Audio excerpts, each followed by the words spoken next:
slot, like the guest. Here I have a guest. Today we have a guest, and look, we'll just get straight into it. Hello, ladies and gentlemen. Welcome once again to Talkin Guff with me, your host, Ruben Django Pouch, and a guest, Mr. Paul Ring. Hello, everybody. Hey, Paul. Thanks for coming along. No Thanks problem. for agreeing to sit down in the shed and have a chat with us. I'm just going to find me notes here. Okay. Dum, dum, dum, dum. Yeah, I'm delighted to be in the shed, I have to say. Great. Well, we were delighted to have you. You're only our second guest. Our first guest was a Mr. Ronan O'Snuddig from Keela. From Keela, yeah. And we had a good chat. One thing, and I'm going to, because I watched it back, and it's not actually up yet. I'm going to edit it now in the next day or so. Okay. But one thing I noticed is that potentially I keep saying stuff. You know what I mean? And so I'm going to try and say as little as possible today in the interims. Yes. And if you're looking at me going, this guy's not saying anything, it's because I'm worried about how much you're saying. Yeah, or talking over you or anything like that. And because one thing I noticed, you could actually make a drinking game out of the lap. Every time I say you could take a drink. You wouldn't last 10 minutes through the lap because I'm just like, yeah. But I suppose to agree with the guest, you want to. Well, I definitely want to feel. I don't want to prompt the guest on. Or like to know that I'm in it with them. You know that I'm here, I'm present, as it were. But keep going, guest. Exactly. Yeah. So obviously, here's our guest today, Mr. Paul Ring. Rather than me introduce, or do you want to give us a little sort of rundown of what it is you do, Paul, in general, and then we can sort of get into what we're going to do today and why I thought it'd be a good idea to have you on. Yeah, okay, thanks. So I coordinate a child and family project, a multidisciplinary team, and we're based in the northwest inner city. So we work with children and families and young people, I suppose, and then I also work with. I suppose my role, I work in structures and policy as well, which is kind of strange for me, but that is what I do. And prior to that, I worked in a youth service for 8 years. I worked with young people and some adults who either were getting into some difficulty with how they thought and felt about themselves. Often that difficulty was in and around addiction or problematic drug use. But not always. There was other mental health stuff as well.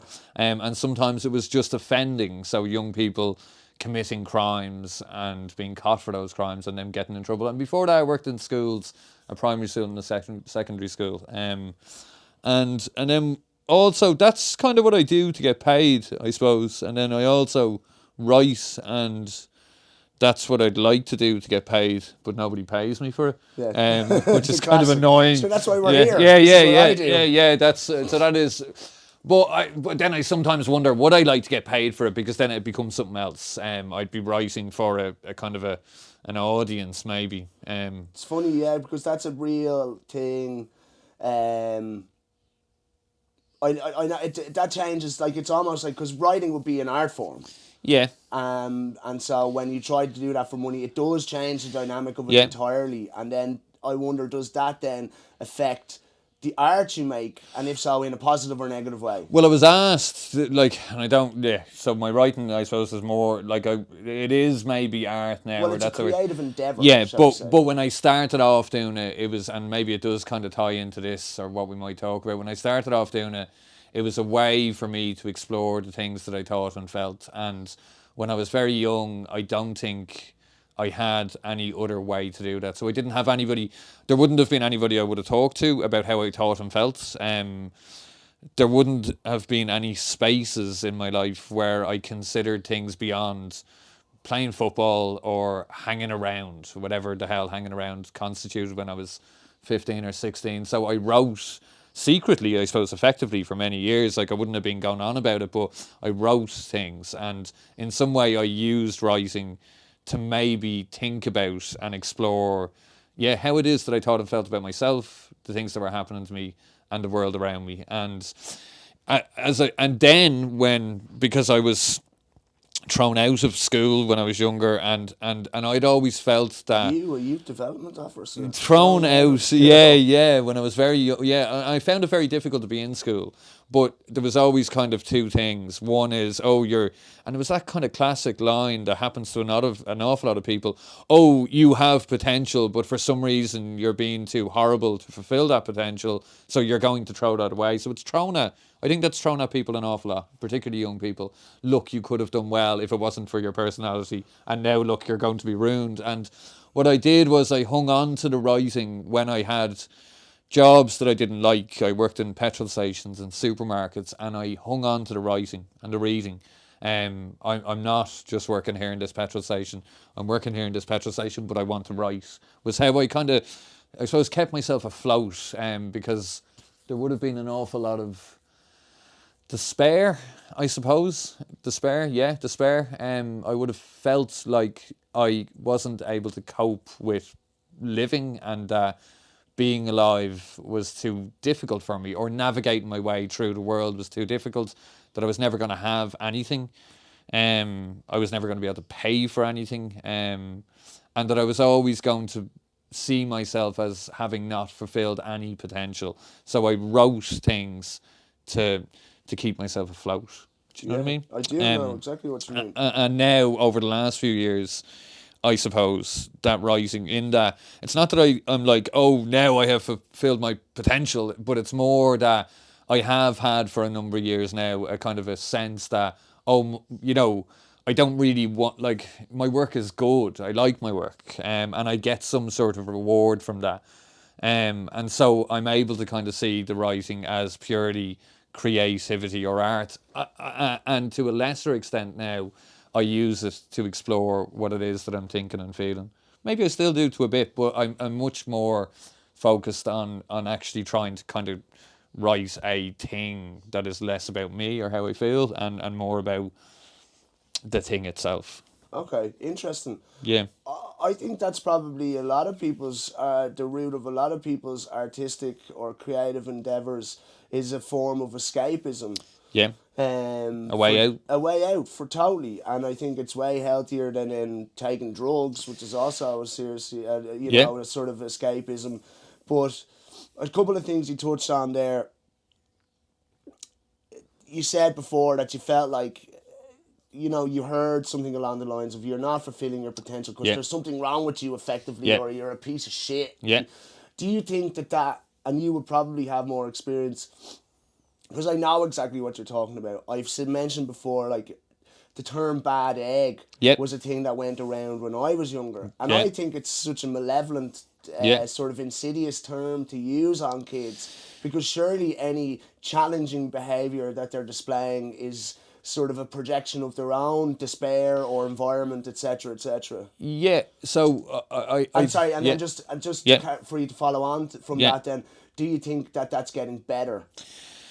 I think that, so I think that young people, there's a bit of kind of training. We do a thing called trauma-informed care now, and one of the kind of very first parts of the training is around not talking to people about what's wrong with them. So if you were upset, angry, in despair or anything, rather than me saying to you what is wrong with you, I would ask what has happened to you. And I suppose the way I kind of see people is, sort of baby, like presumably, I think there's 20 babies born a day in Hollis Street, okay? So presumably, in and around now, it's only 24 hours, there will be a baby born this hour, and I presume that baby has an inherent potential, and that inherent potential is more or less the same as the inherent potential of every other baby born today, yesterday, and tomorrow. And I think that inherent potential begins to be kind of sacrificed when stuff happens to the baby, or it is actualized, so it becomes more possible. So stuff happens to us, and when bad things happen to us, they kind of sit down into us, and we have to kind of grow around them. I don't know. Do you know, you'd see a tree would, like, grown around a rock. You'd see it in the roots, or you'd see, I always, in my garden, there's a shed, a little shed, and there's a big, huge bush or a load of plants to the right of the shed. And when nettles grow in the summer, the nettles in the bushes grow to, 3 or 4 feet. They're huge and powerful looking. You wouldn't want to be stung by them. And always in the shed where the little bolted handle goes, a little nettle grows, and it grows to about that size because it has very little to grow into. The soil, obviously, or the moss or whatever it is beside the bolted handle is so thin and not very nurturing. It's in the kind of shade. It can't really grow, and it tries its fucking best. Like, it pushes out of its little seed, but it has nowhere to put its roots down. It's really insecure. It's barely hanging on there, but it grows as well as it can possibly grow, and it tries to find the light. So it grows toward the light, like these big, huge, powerful nettles around the corner from it are monstrous and powerful. And you might kind of look at those nettles and go, Jesus, this nettle just didn't grow. Why didn't it grow up like that? Those big, huge nettles, they started growing at the same time. They were seedlings at the same time. Within the seed, they had the embryonic potential to grow into this big, huge nettle. But this one didn't bother its arse growing into a big, huge monster one. Bad egg. It wouldn't fulfill its... Yeah, it was a bad egg. It didn't fulfill its potential. And I suppose how I see it really the same with people, I think anyway, or I like to believe that when I see somebody, I don't know, who's a really successful person, name a successful person to me. Elon Musk. Elon Musk, yeah. Who sounds like a kind of a space age successful person. But if Elon Musk is there with his multi-millions and his electric cars, and isn't he trying to launch people into space or whatever? Yes. And then I see somebody... It hasn't happened to me as much now, but when I used to go into the city every morning, particularly before everything was opened, I would go by like just hundreds of people, maybe not hundreds, but a lot of people waking up in their sleeping bags outside, the Disney shop or outside Starbucks or whatever. Juxtaposition, isn't it? And I presume that when Elon Musk was a baby, and that person was a baby, they had the same, or in and around the same inherent potential. And different stuff happened to Elon Musk that happened to this person who is now sleeping outside the Disney shop on Grafton Street. I'm pretty sure Elon Musk's father owned a gem mine in apartheid South Africa. So if Elon Musk did, and so it's that, isn't it? It's what happened to us. And I suppose one of the real tragedies of what happens to us is that what happens to us is often mediated by wealth or our proximity to poverty. And poverty in particular, I think, destroys people, because I think that parents and families often get the bulk of the blame. I was listening to the radio yesterday where, again, they were talking about how the young people, the kind of, villainous young people are out being villainous on the streets. It's mad. I'm just sorry, continue on. And I read an article just recently. The villainous young people are out terrorising. It was on News Talk, I think it was, and they were talking about the idea, will we feel safe to have our outdoor summer with these young people, hordes of young people, going around, causing trouble. And there was a criminologist on, and she was talking about how effectively young people are a product. They are what has happened to them. And there was people texting into the radio show, and they loved the texts that it is the parents' fault. They did this. Why don't they care where their children are? And I suppose my experience of parents, both from being one, having parents, and working with families and parents, is that almost all of the time, to the point that the number of parents that don't care what their children are and don't want the best for them, I don't know if I've ever encountered somebody who doesn't care where their child is and doesn't want the best for them. So I've never met this parent who is, I don't care that they're out causing trouble, I don't care that they're out getting in fights, I don't care that they're robbing, I don't care that they're doing those things. They don't exist. You don't think they exist? It's just not like, fuck them. No, I think that sometimes, and it's a really, for me... And I'm not arguing with you, I'm just wondering. Because I could almost imagine it in certain situations, social settings where they'd be like, and parents that are fucked up on whatever, their own issues. And if people have had, I suppose if I was in a car crash and I was trying to clamber out of the car and the car was going to go on fire, at that moment when I was trying to escape the fire or the pain or the potential death, it would probably be very hard for me to focus on what my children were doing.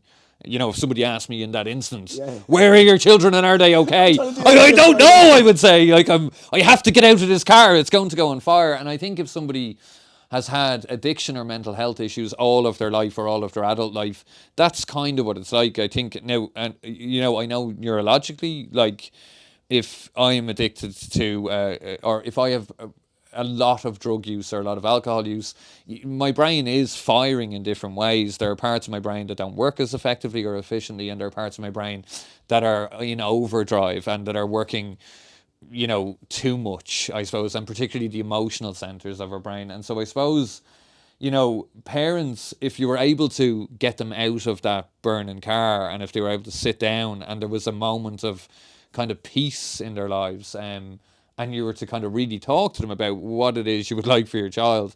I have never encountered a parent who says, I don't care, and that I would believe that. I have had parents say to me, I really do care and I want the best for them, and that the circumstances surrounding them don't enable them to support the child all of the time. But I've never encountered a person who doesn't want the best for their child. And I suppose one of the things that really bothers me is that, you know, you will see the child as the victim, you know, of the bad parent. And I think we do that. You know, the children who were on the radio yesterday, the children who are running wild out in the streets are the victim of... So they're doing it down in Charlesland as well. It was in the Wicklow Times. That's where I first saw it. And so it's like the lax or the bad parents have caused this. And I suppose, you know, the children are kind of shown or cast as both victim and perpetrator. No, young children are cast as victim. And then when young children leave childhood and go into adolescence, they begin to be cast, you know, they're cast as perpetrator. Beginning. But there's still a kind of a residual, it's actually their parents' fault. Do you know what I mean? They haven't quite left the role of victim yet, but they're becoming perpetrator. And then once a person has a child, they are just suddenly perpetrator. There's no longer any sympathy. It's like you are now causing the bad things that have happened to your child. And I suppose, you know, many of the people who find it really difficult, not all, because nothing is, you know, absolute, I think, in human lives. So it's not all of everything, you know. But many of the people who struggle to attend and respond sensitively to their children and provide for them were the victims of prior. And so I suppose I believe that society has a greater role in that. I was just going to say, surely the responsibility of all children lies with all of society. Because, I mean, it's not... Like, and we know that, you know, the parameters... The situations we're talking about, like you said, the people who are the parents of these victims were at one stage probably victims themselves, either to the same sort of circumstances or the system or the lack of amenities, etc., etc., that create the environments that this sort of stuff can become prevalent in. Yeah, and you can't, I suppose the thing for me is you can't... There is stuff that society can do better. You know, we can make society and I know that kind of line, even we can make society more equal, but I suppose we can distribute wealth in a fairer way, and and it's not like, I suppose I always just think, you know, if we went into Hollis Street now, and we won't, but if we went into Hollis Street and we took two babies... We won't do that either. We won't do that. But if we went in and we took the two babies and we got one of them and brought it to a mansion, and we put it in the mansion, and then, you know, got the other one and brought it to emergency accommodation, brought it to one of the hotels that I'm in a good bit, but the hotels where people live in the one room with their family for a couple of years, you know, and we put those babies in those settings, and then we come back a while and we measure their potential in whatever way people measure potential, and then we come back in a couple of years' time, we will see a difference, you know. The baby that has had to live in one room and hasn't been able to... we know that. We know it. Fact, we know it, clear as day, we know it. Or a theory, that's it. And you know it even from a lived-in way, because if somebody rushed in here now and said, get out of the house, you and everybody in your family is going to the Carlton Hotel, and there will be no cooking facilities, and we don't know when you can leave, and you won't know when you can leave, and you have to stay there for the next 2 years, maybe it'll be longer, or maybe it'll be less. What that would mean to you. Like, if somebody was saying that to you, you would be panicked and frightened. You would want to know the answers. You would want to know when it's going to sort itself out. You would want to know where your children could play. You would want to know how you're supposed to make dinner, and you would be trying to do those things. Whereas if somebody came in here and said, now, come on, you and everybody can go to this big mansion, and you can go on a couple of holidays a year to wherever you choose, whenever you want. And if you have any medical problem, you'll go to a private hospital and we'll have that sorted out for you. And you'll never think about the ESB. You'll never have to worry about it, because it won't be something that will be a potential for you. You'll just never have to worry about the electricity turning off, or buying food on a Wednesday before you get paid on a Thursday. It'll never occur to you. And I suppose, if that never occurs to you, so if I spend time, and I have spent time, wondering, can I get a lend of 20 quid to pay the ESB this week? And there have been lots of times in my life when I've wondered that. And it's terrifying. That's the most terrifying shit. Can I pay for the ESB?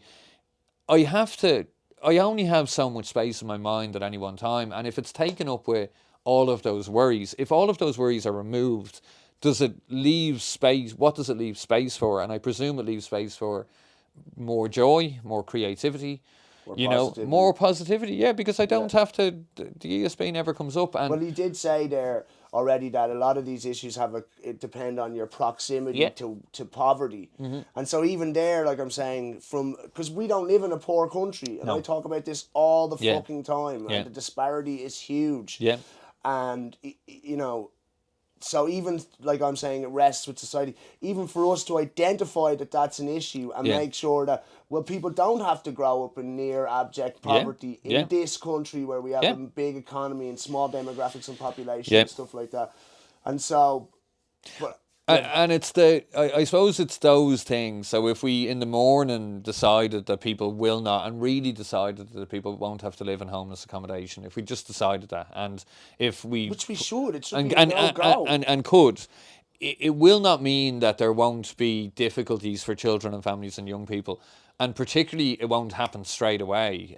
Do you know that way? But what we do know is that if there was equal access to health, if there was equal access to education, if there was no such thing as a better school that you had to pay 30 grand for a term, or not for a term, for a year for, if there was no such thing. And one of the things that we know, like factually, is that every year private schools produce a higher rate of leaving cert points than... That's a fact. Yeah, so fact. And they have a higher degree of college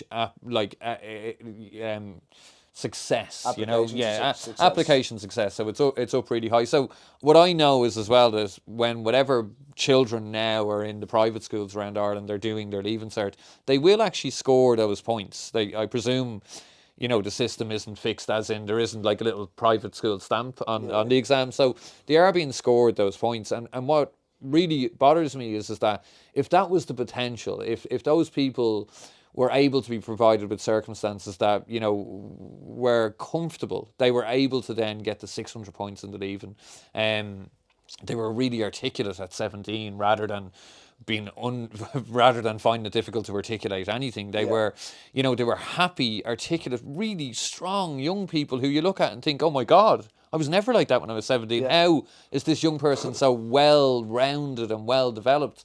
If you kind of think that is maybe close to the potential of a young person, and I'm not in any way suggesting that affluent people or people in private schools are in some way the personification or the epitome of human potential. I don't think they are.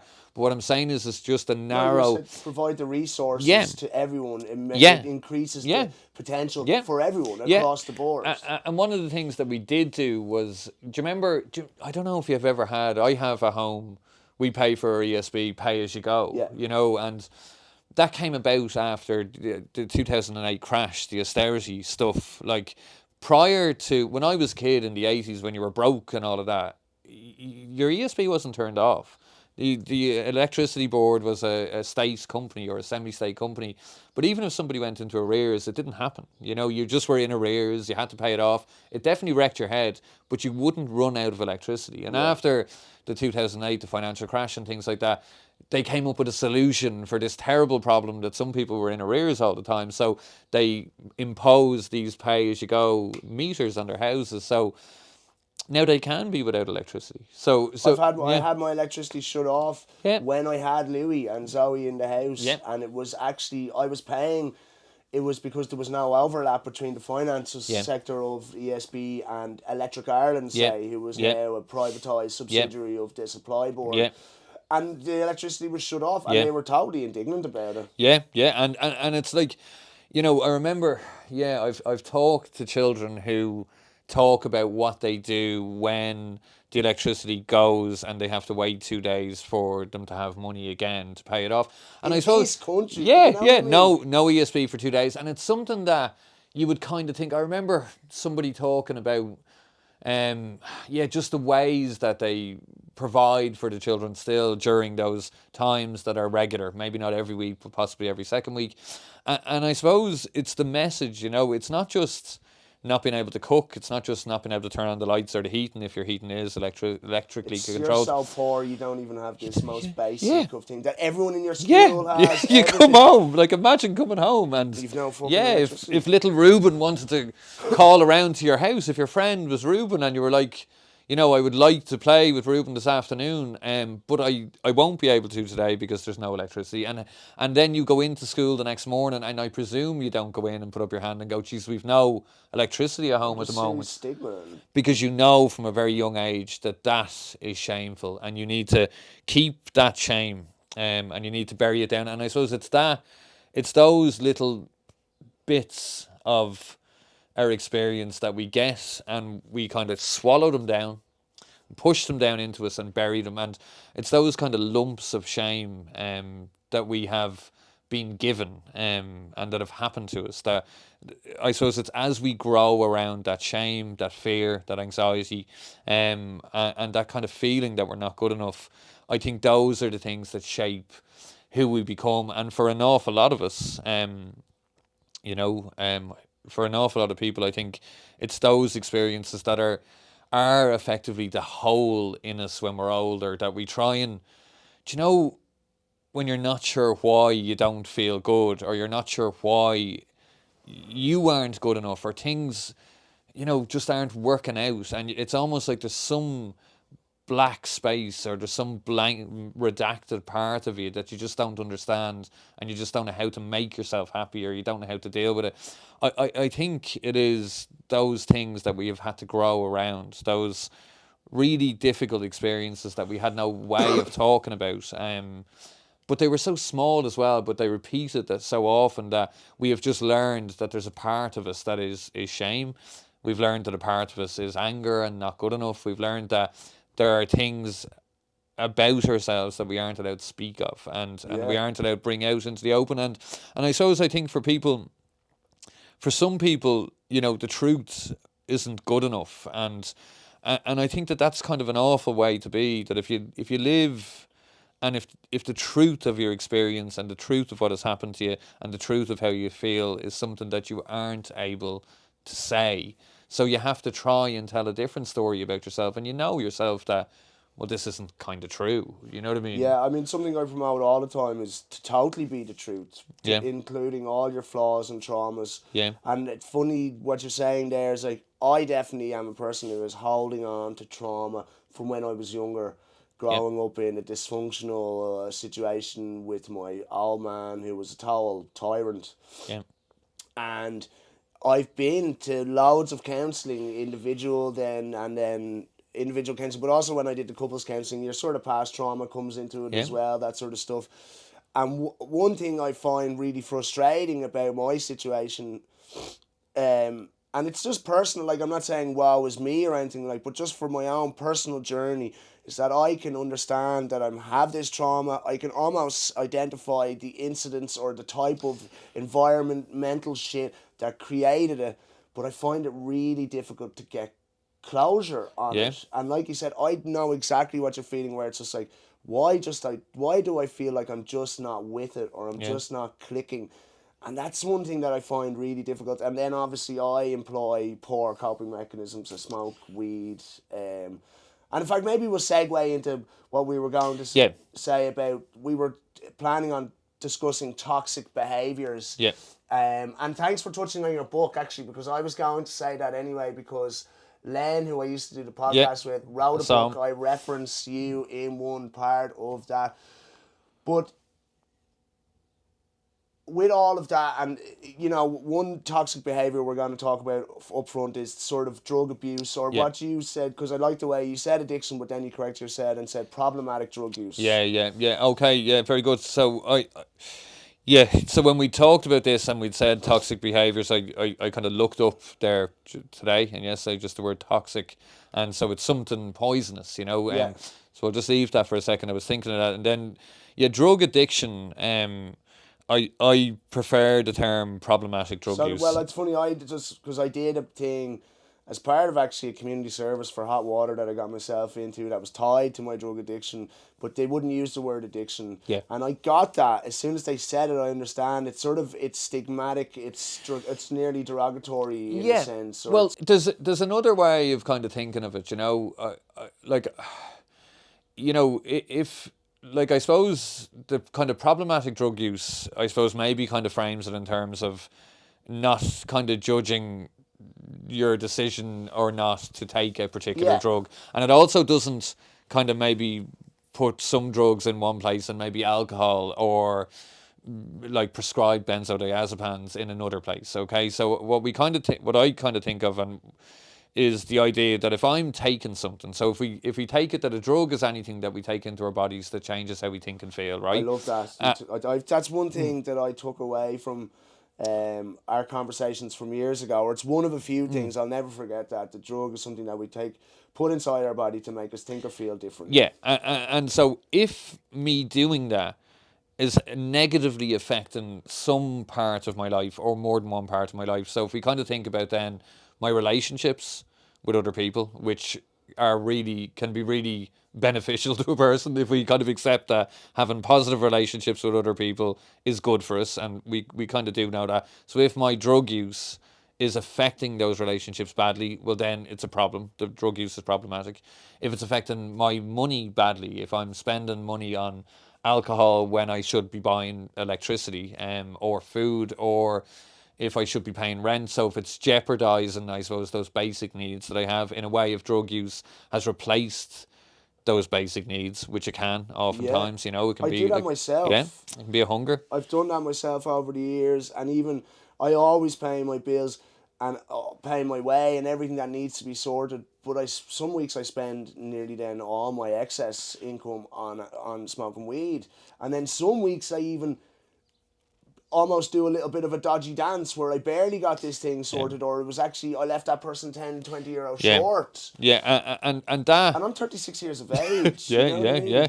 But it's that, so it's not, because I suppose, again, and it is to do with poverty as well, if you were a multi-millionaire, you would be able to, you wouldn't have to worry about those things. So problematic drug use is mediated by how much money we have. Now, you might say that somebody who has loads of money, they will just escalate and there will be more and more, but not always, you know. Some people will... But also, having loads of money gives you the resources to, when you identify a potential problem, I'm going to go see the top dude, and the top dude. Because, like, for me, I consider myself to have a problematic drug use issue, and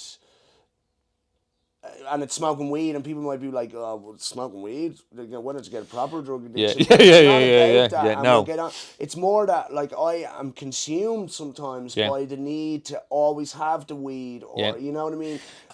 And it's about, isn't it? And you kind of mentioned it earlier with creativity and something that you do, that it kind of takes you out of your head. And I was thinking of that phrase as well, that is often kind of used for drug use or alcohol use, that he was out of his head, or she was out of her face, but isn't it a mad thing that that's the phrase? Because the kind of implication is that being in your head, being in your thoughts, is something that you need to escape from. So it's like, you know, you have to get out of your head, and being in there, like, as I know, you don't get out of your head, you alter with the substance the way it is that your thoughts are going to happen or your feelings happen. But it's almost like, if there's problematic drug use, or if we need to do it, is it because, without it things aren't good enough would be one of the kind of questions I you think would human ask. beings need to get, and then when I say get out of your head, I think if you meditate all the time, you're getting out of your head. Do you Yeah. know what I mean? And I think there is a need for human beings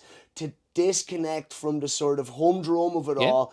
I have said before that I think that, and again, like you're talking about stuff with your, what's the trauma? Trauma-informed care. Trauma-informed care. That's something we didn't know about 20, Yeah. 30 years ago. Yeah. Or whatever, a period of time ago. Yeah. And so as human beings, we are developing, like, you know, we are understanding more about human behavior, etc., etc. But at the same time, it seems like it's getting worse. Yeah, I suppose just and I'll go to that is again worse in a second. I suppose it was just that.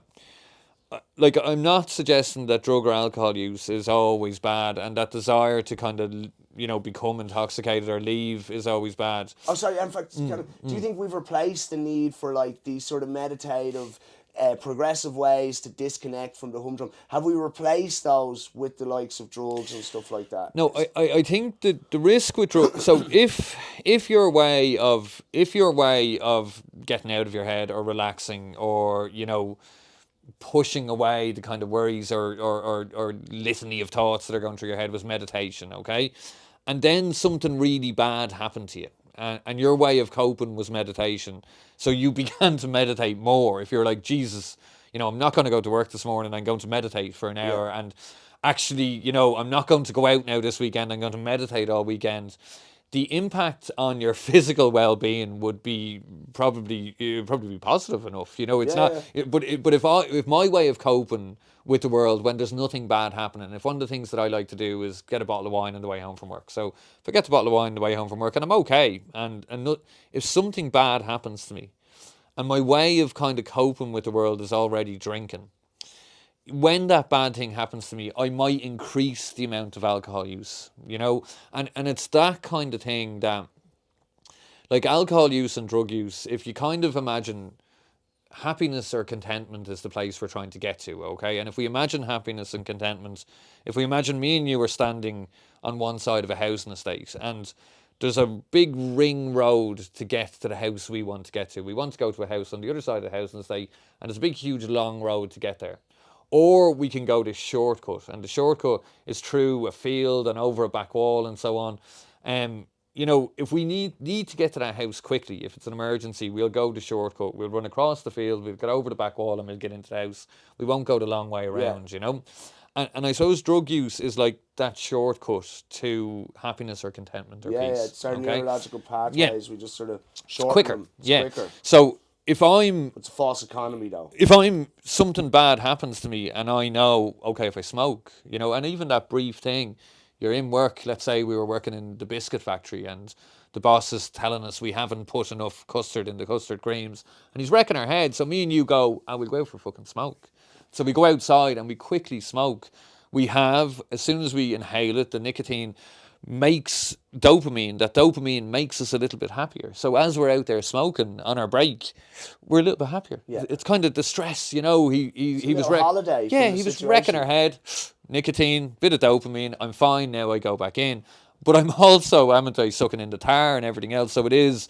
But if our way of coping was not doing that, if it was eating Starburst or something like that, I'm just going out and having a Starburst instead. So drug use... Still probably not very good for you. No, yeah, don't eat Starbursts. You're going out to do a breathing exercise for 5 minutes. But drug use, alcohol, cannabis, cocaine, heroin, benzodiazepines, methamphetamine, any of those things do have a negative consequence for our bodies. Our bodies find it hard to process them without bad stuff happening to the body while it's processing it. Okay. You know, and so the more I smoke to give myself that bit of dopamine, the more my risk of developing cancer is, the more, and, you know... And I would argue that if you did something like meditating or breathing exercises or some other thing that brought you back to the self, that in the long run, that's just going to teach your body or your mind how to just deal with things in a better way anyway. Yeah.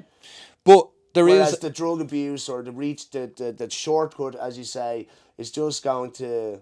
It's almost like eating processed food for nutrition. Boom. You know what I mean? But it is, you can't as well, exclude the idea that drug and alcohol use does bring about social cohesion. I'm not arguing. I think people should take drugs and Okay, alcohol. I yeah. just don't think they should abuse anything. I don't think, It's the risk, isn't it? And it's or like, ignore yeah, potential like issues within themselves. Like that's one thing I notice with people. It's just like say for instance, because alcohol is a huge problem, and I'm pretty sure that in Ireland we all have been touched by alcohol yeah, issues over yeah, the, you know what I mean, yeah, in our lifetime.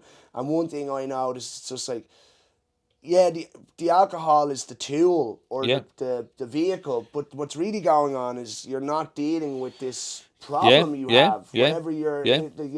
trauma or psychological issues or whatever the thing is. And it's like, isn't it? I suppose, if you get any, I often think of it, if you're in a supermarket and you were to stand behind or beside the alcohol section in the supermarket and you watch people going in to get the drink, like most of them going in are probably, they're getting a bottle of wine. Their families, when they go home, aren't upset about this because, it's not a problem. They'll bring home the bottle of wine and they will, I don't know when, they might have some with dinner or whatever, but it's not, the kids aren't seeing the bottle of wine come in and thinking, oh no, he's drinking tonight. I'm in real trouble. This is going to be dangerous. Yeah. But for everybody, it's almost as well, and it's the same if you're at the party. You're looking around, everyone's having a good time, people are taking whatever drugs they're taking or drinking whatever they're drinking, and most people there, you're thinking, this is fine, everyone's having a good time.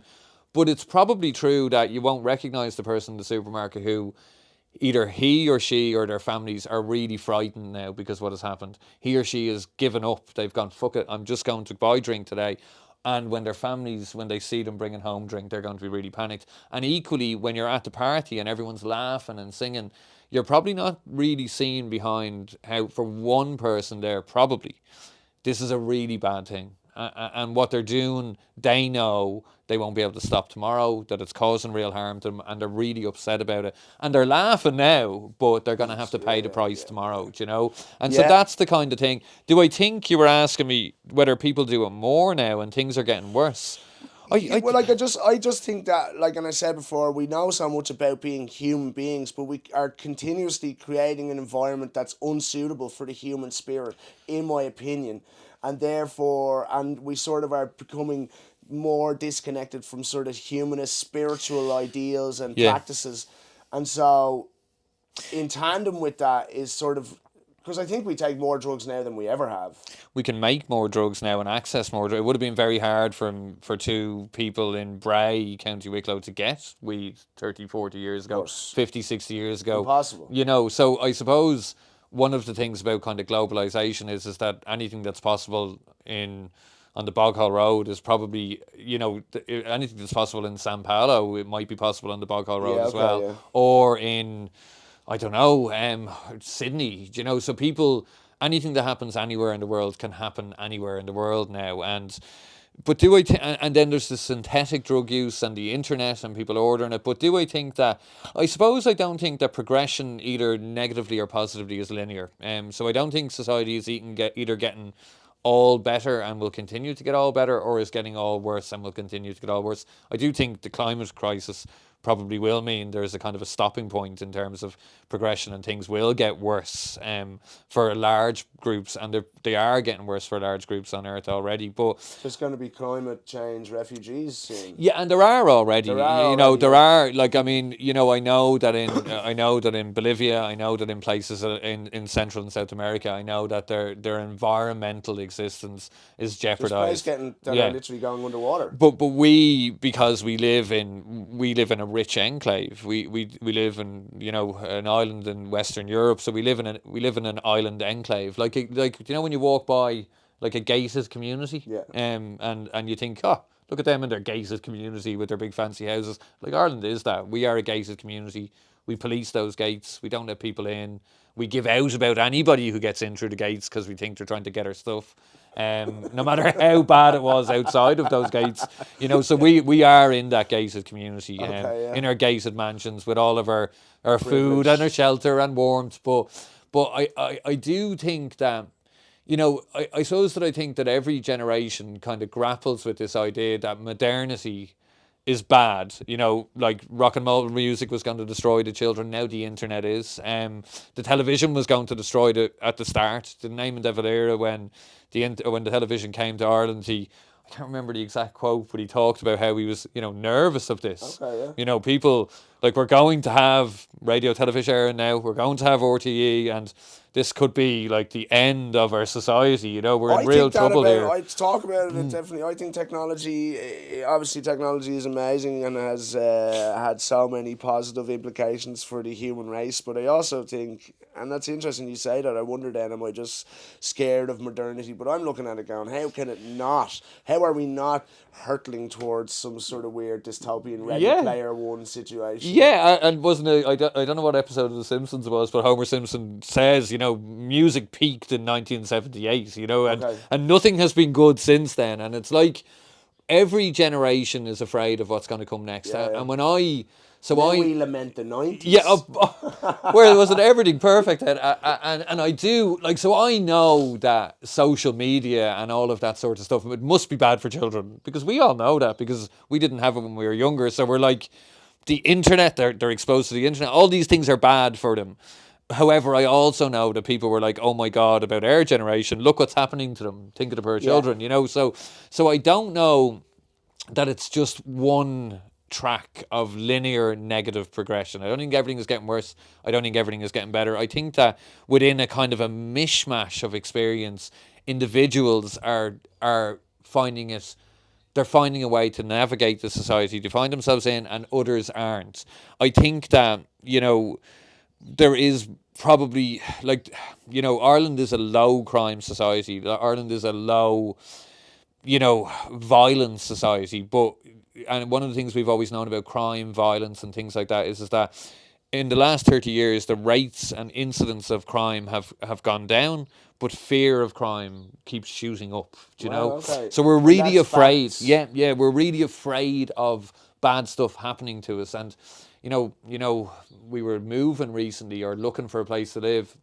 Some of the advertisements on Daft I was looking at, the security of the house was advertised, has a high-tech alarm system, has video cameras. And I was like, that kind of idea, like that, people go into their houses at night with their triple bolts and they put on their alarm, and there was one house, I think it's Krista Berg's house, he's selling up in Enniskerry, 12.5 million he's selling it for. Yeah, I know, but he has a panic room in it. Now, I'm not suggesting that Krista Berg didn't need a panic room. Krista Berg didn't need a fucking panic Well, room. somebody That's might... his ego. Yeah, but somebody might have wanted his I'm stuff. I'm so important that me and my lovely Rosanna Davidson daughter need a panic room. But somebody might have come to take his stuff. But arguably... Yeah, okay. Did they though? I don't know. Did they even try? Yeah, I don't know if anyone wanted Krista Berg stuff. But what I'm saying is that our fear that someone is coming it has been rising, and I suppose. And who's responsible for that, and who's that of an advantage to? Well, I is it just a USP for the person with the house? I don't know. I suppose the kind of fear of the world and our fear of the world, like maybe it just happens to us all. Like I suppose one of the things is that we are bombarded with information all of the time. There is the kind of the coronavirus information. I suppose, the transmission of information around the world is so rapid, isn't it? And then newsworthiness is obviously dominated by negativity. So when the coronavirus in recent weeks was really devastating India, we're watching that every night. So like maybe 100 years ago, if a virus was devastating India in Enniskerry, I wouldn't have known about that. All I would have, and I wouldn't have known about anything. So I suppose our exposure to... Is that making us a bit more depressed en masse? Well, you certainly know... I probably know better than somebody who lived 120 years ago that the world is in a really dangerous place. And people were probably unaware. Imagine even the kind of onset of World War One. Like, how aware would you have been of every massacre, every... No, there would just be rumblings of, things are bad. There in Europe. And if an earthquake hits, somewhere on Earth today and hundreds of people die, I'm not suggesting we shouldn't be made aware of it, but I'm saying every bad thing that happens everywhere, we hear about instantly, and we attend to so frequently, and we attend to all the bad things, like the newsworthiness and that kind of attentiveness to... you know, But what news surely is even has evolved or morphed into some Yeah. weird Hunger Games. oh, well, our news, yeah, and look, and what is And, newsworthy and what's not. Exactly, but Yeah. just when you said newsworthy, that's the point. And when I look at our own, and I've spoken about it before, nationally syndicated publications, I just be like, you motherfuckers should be ashamed of yourself Yeah, almost. Because for that, it's just promoting, and especially I've noticed in the last year with the coronavirus thing, it's just, there's never any like story, like you're saying, where it's going, oh, here's a good bit of news. Yeah, it's it's like like, a positive but- thing to happen, or here's a thing Yeah. you don't have to be afraid of. Yeah, and it is, yeah. So there is, I suppose, the news is, you know, the bad stuff that is happening, but we do cling on to that. I mean, if I was to, I don't know, if I was to meet you and, you know, did you hear about somebody we know and, you know, everything is fine and he's doing well and he's living in his house and, you know what I mean, and he's That sounds lovely. yeah, he's still employed at his job, and last night he watched a film with his partner and all went off well, and They actually seem really happy. yeah, you know, you would. But if I met you and said, "Did you hear about?" and this bad thing has happened, we are. I know, what is it? It's morbid fascination. And I suppose for the most part, it is okay. You know, for the most part, we are, and that is one of the kind of things that maybe we do have difficulty with, is that we are okay an awful lot of time for those of us that are privileged and lived in And the we gated are, and community. yeah. But we feel like we're not good enough. We feel like we're not okay. We feel like death is, you know, coming and stalking us, whether it be in the form of a gang of teenagers or, you know, like, are the Americans going to kill us? Is 5G going to kill us? So we feel like there's an impending doom, like, circling around us, and we're like putting on our alarms, and we're feeling bad about ourselves, and we equally feel about ourselves that, like, we aren't good enough, you know, and I do kind of find I heard a word this morning, actually, habituation, and I was talking about this idea that no matter what you have,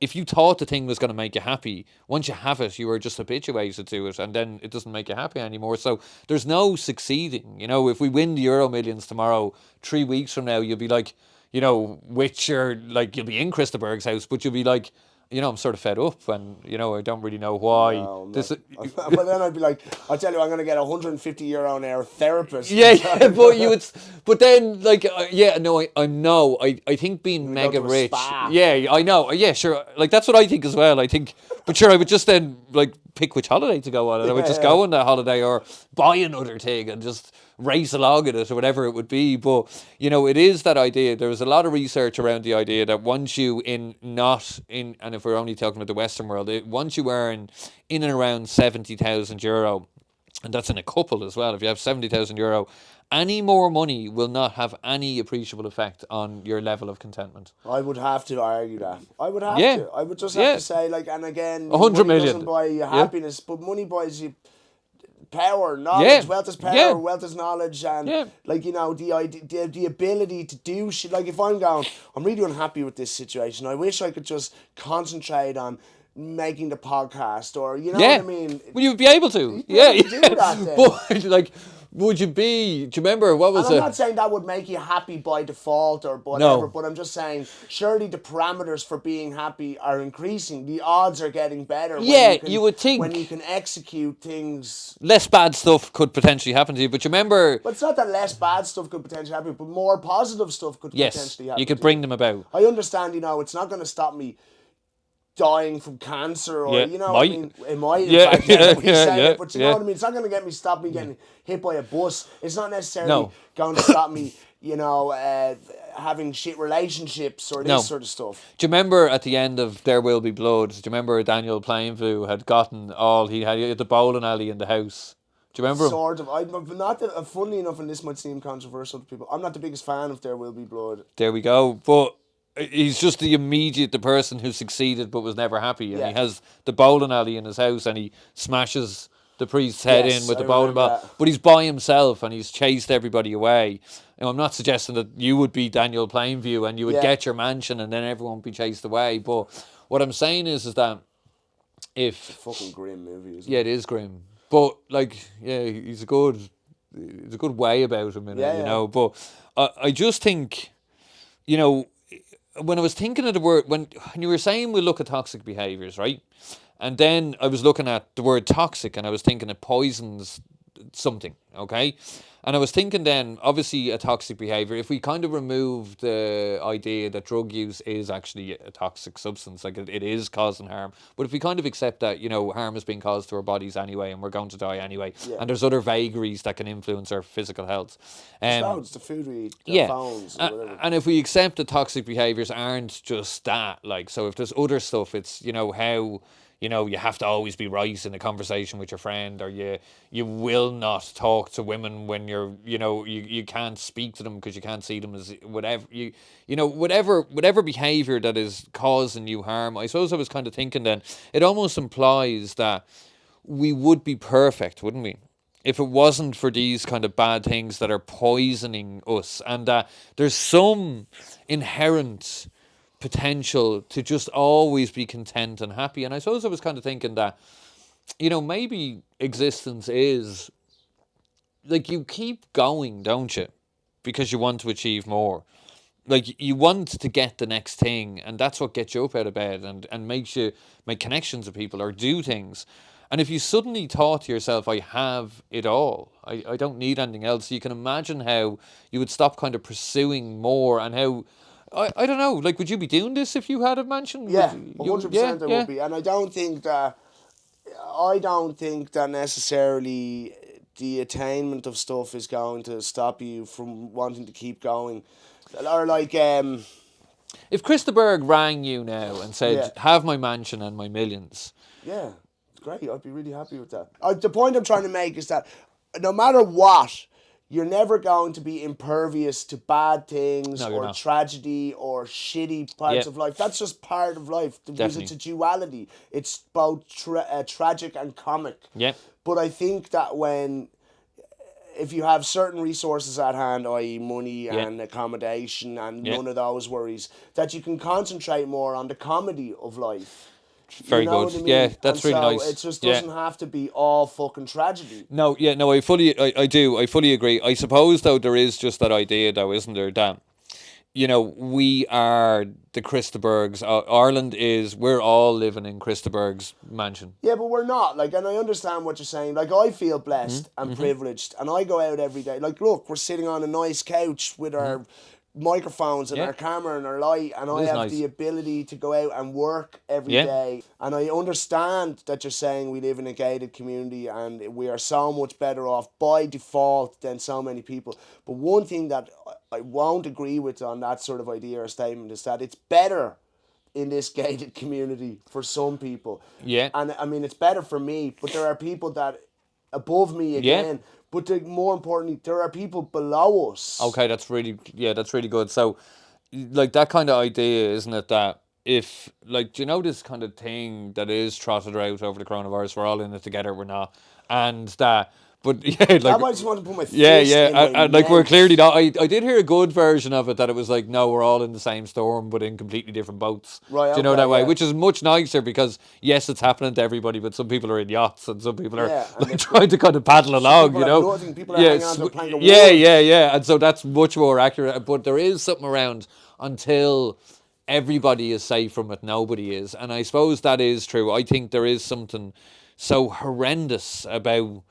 There is just something so horrendous about so many people suffering from a lack of resources when we have, when the people over there have much more than they could possibly, like, let's not have those. And I suppose when you kind of look at it like that, do you think then, I suppose, is what you're saying is that there would be more individual kind of contentment, people would be happier in themselves if they didn't have to witness so much, like, needless suffering. Like, I suppose, and this is the truth, if you had some sort of complication with your heart, unless you had kind of private health insurance, I don't know if you do, but if you had private health insurance, either do I, you could go in for a scan, and I think there was I heard some ad on the radio, some, like, Matter cardiac unit where you go in and whenever you want, and it sounds so peaceful, you know, you go in whenever you want and they'll just check you out and do all the scans, and you'll see the consultant on the very same day, you know, because it's private, and you have money.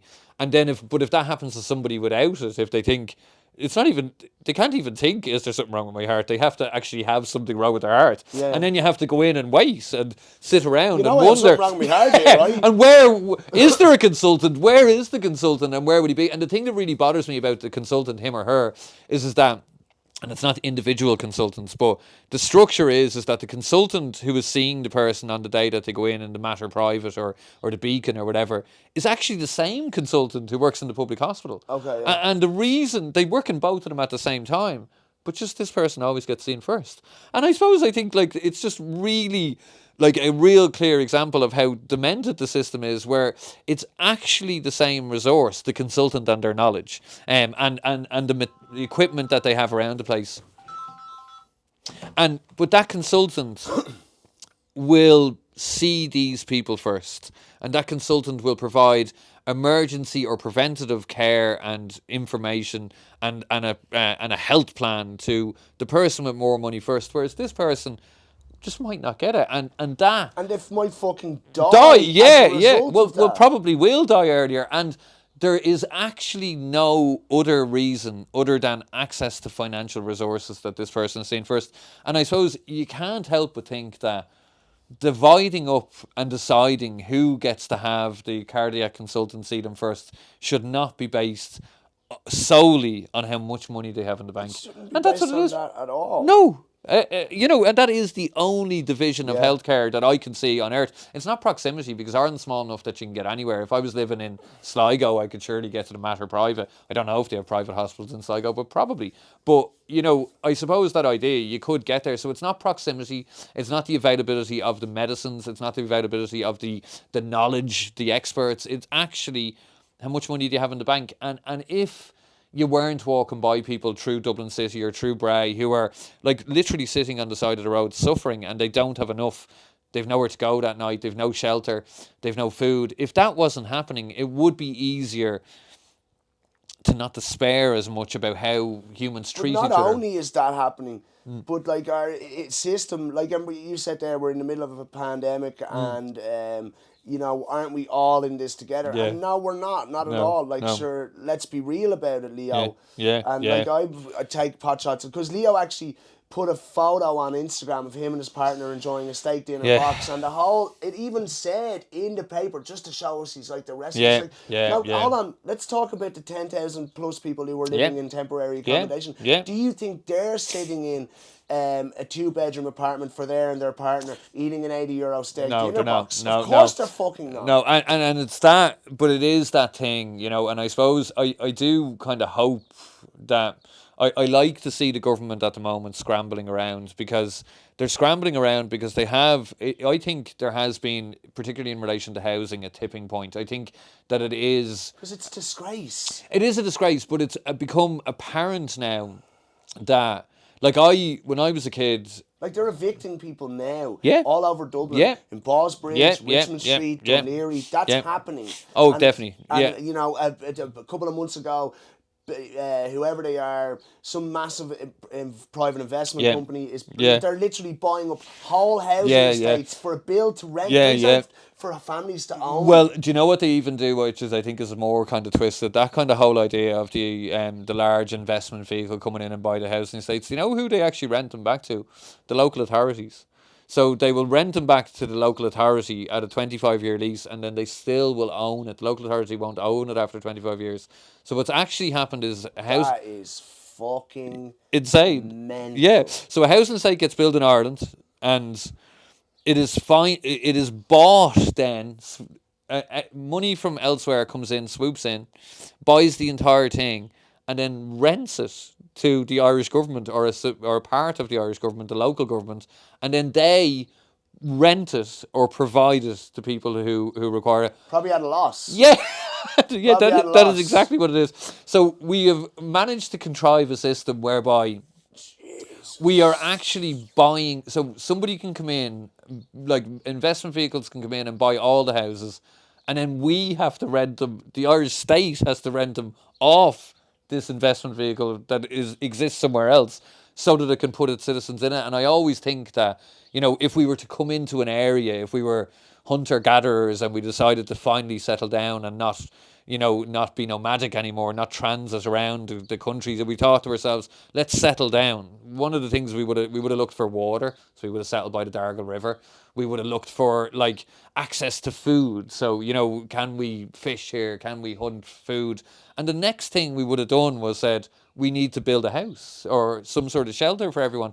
And somehow in Ireland at the moment, we're like, go to work, produce, you know what I mean, and contribute to society positively, do those things, but we may not be able to provide you with shelter, and it's not even, and I'm not suggesting that people who have no jobs, because if you're, I've said this exact thing that you're about to say. But if you go to work and you can't have a house, there's something really fucking like it's wrong. mad. And again, I've made that point, and I was really quick to go, I'm not saying that we should care more about people who go out and work, but it's just like, can you not see how fucked the system is if you still go out and work and try to be this member of society, and it's just like, you have to live at home with your parents, or you can live in the Ramada. Yes, if you're lucky, if you get it, or you might, and the Ramada hotel might, if there's an event on, give you a day's notice that you have to go and apply to a different hotel, because even if but it was that thing my mum used to say when I was younger in the 80s, you're not going to be walking the streets, you have to get a job. And it was this, I had this, do you remember the refuse or the litter collection, the bin collection protest in Dublin? There was bin collection protests in the 80s. Right, okay, but for some reason, I must have seen it on the news or whatever, but I had images of Dublin strewn with rubbish. Do you know what I mean? And anytime I think of the 80s, I think of my mum saying that you're not going to be walking the streets and litter strewn Dublin. That's what I kind of see when I think of that.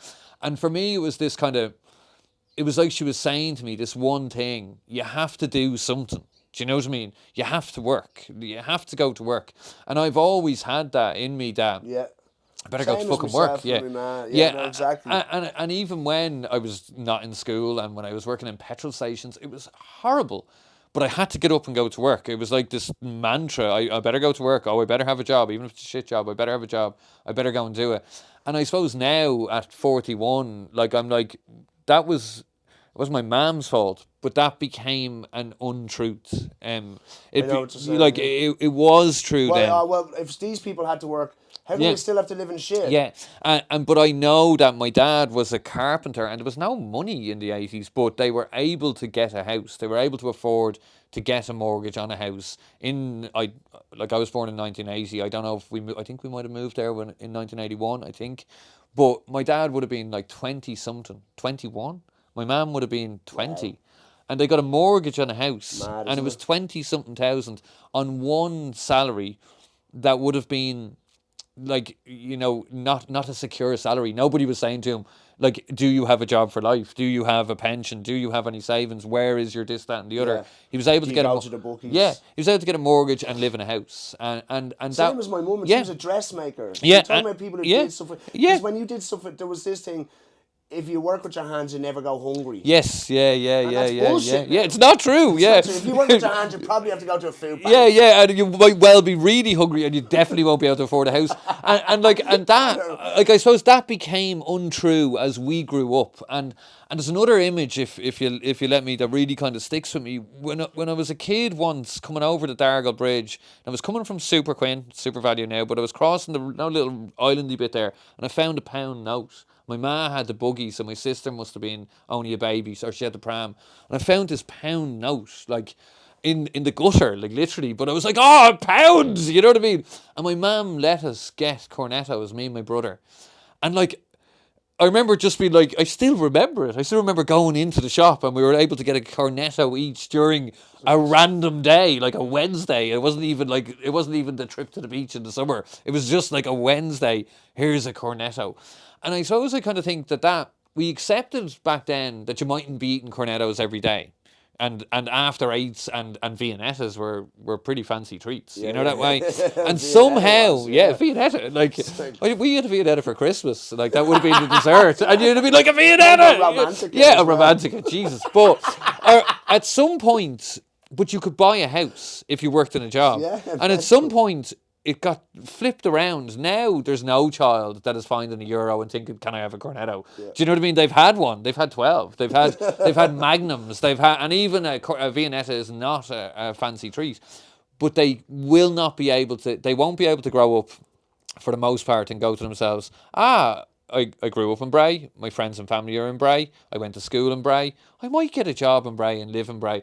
There would be no security in their head that they could do that. There'd be no expectation. And again, when we were younger, I suppose people would have moved up the road. You know what I mean? Couples would have met, coupled up, and my ma's down there, her ma's down there, and we lived up the road.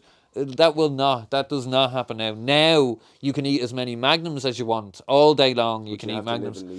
Yeah, but you might have to get a local authority house that is owned by an investment vehicle that started off somewhere in California, and you can't get onto the housing list because you're too rich. Like, you're too rich, so we're not allowed. Me and Lizzie aren't allowed on the housing list because we're too rich. But we're not allowed to get a mortgage because we're too poor. So we're not. But so, you can pay more rent than a mortgage. Yeah, we're allowed to do that. And the people who create this policy and created this environment get paid hundreds of thousands of euros to do it.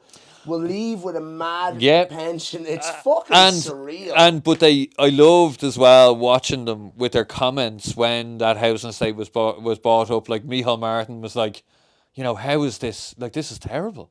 Oh my God.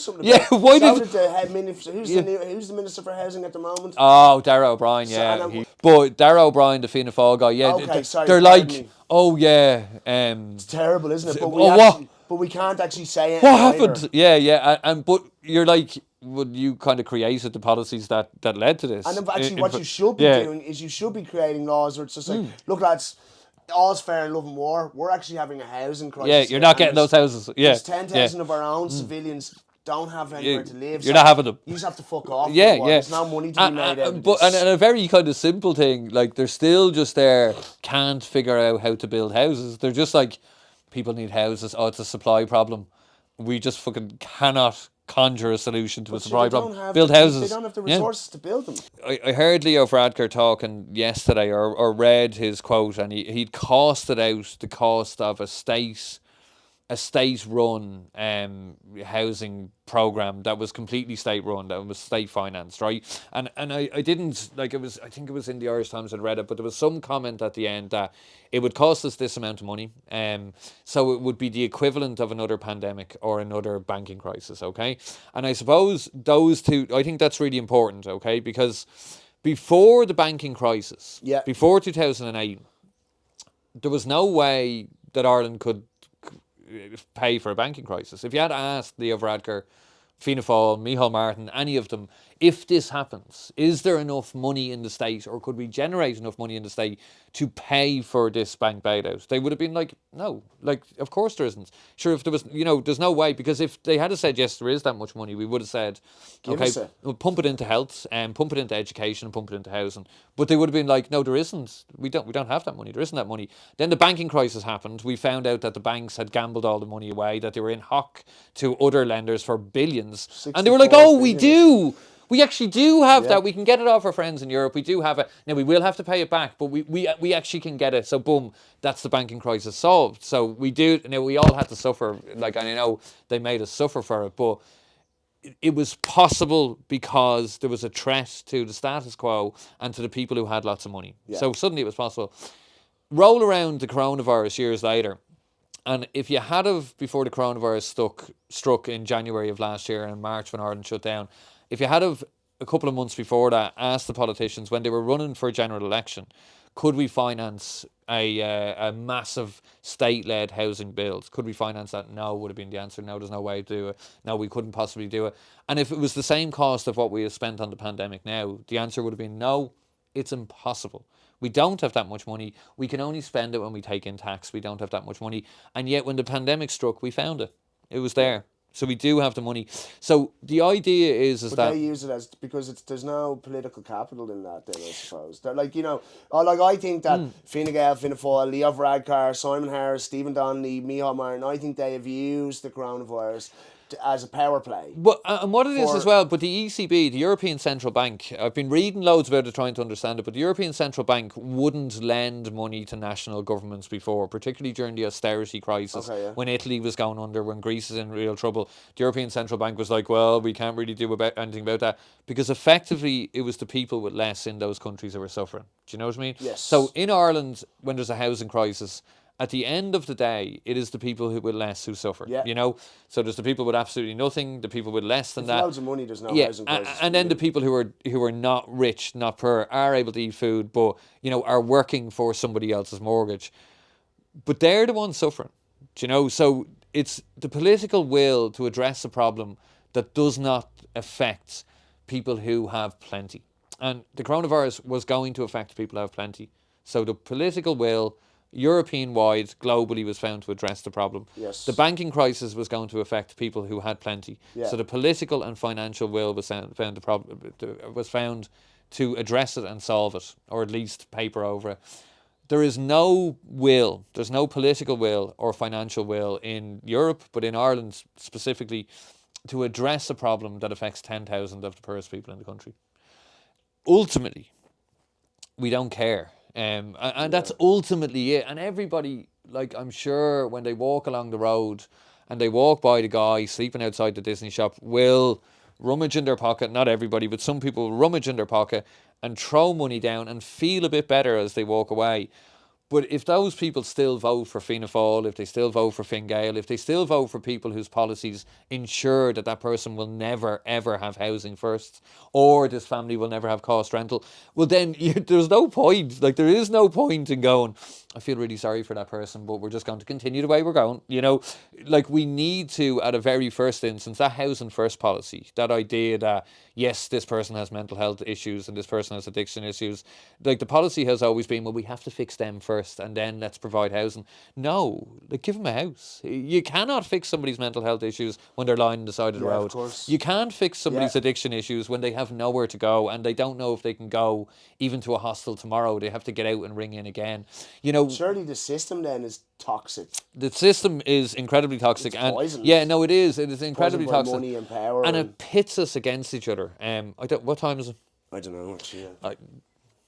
It's a 11:30. Okay. And so there was a moment, you know, when me and Lizzie were looking for the house that I just found so repulsive. You know, we went to see a house in Bray, and because of the coronavirus or whatever, the estate agent had to sit in her car, you know, and she was sitting in her car, and we were next in, so there was somebody there when we got there. Somebody was in looking at the house, and when the person came out, the person looked like they were East Asian. They could well have been Irish. I didn't hear them speak, so I didn't hear their accent, and that doesn't even necessarily mean you're Irish. But it looked like they might have had ancestry from East Asia. Their skin was darker. They looked like they may have been from India or somewhere around that area, but I don't know. It could have been just somebody from Bray, like. But when he went over to the estate agent's car to ask her a couple of questions, she didn't recoil, like, it wasn't like, you know, but she was like, yes, oh, you have some questions, okay, and didn't get out of the car, okay? Then me and Lizzie went in. And when me and Lizzie came out, she got out, as we came out of the house after having a look around, she got out of the car and she was like, oh, you know, blah, blah, blah, yeah, we're looking for a nice family, is what she said to us. And I remember standing there and my reaction was, like, what? Like, I wanted to say, why is it that you think we're a nice family? Or, oh, Jesus, it was sort of a different way you treated that other person. But I didn't. And most ways that I am in work and things like that, it's to address things like that. And I have to say things like that. Or I would say it. I would be like, well, that's an unfair way they were treated. But I was really afraid that we weren't going to have somewhere to live. I've been really anxious about this, and it really bears down on me. And I wanted to get a house, and what I know is that I am pitted up against other people, and because I'm white, because Lizzie is there, and the two of us are like a white ordinary couple, and like we're a nice family because we're a white ordinary couple who have jobs. I had somebody saying to me, we really like your references, because they were like state, you know, so Lizzie works for the Department of Education. I had a reference from my friend and she works for TUSLA. So it's like, oh. Nice references, yeah, buddy. Department of Education. Not sure about these TUSLA. brown people. Yeah. And I remember they thinking. Just have normal jobs. Yeah, but I was like, like, first of all, I am not like that reference. That's actually my friend. You know, she works in Tusa. She's my friend.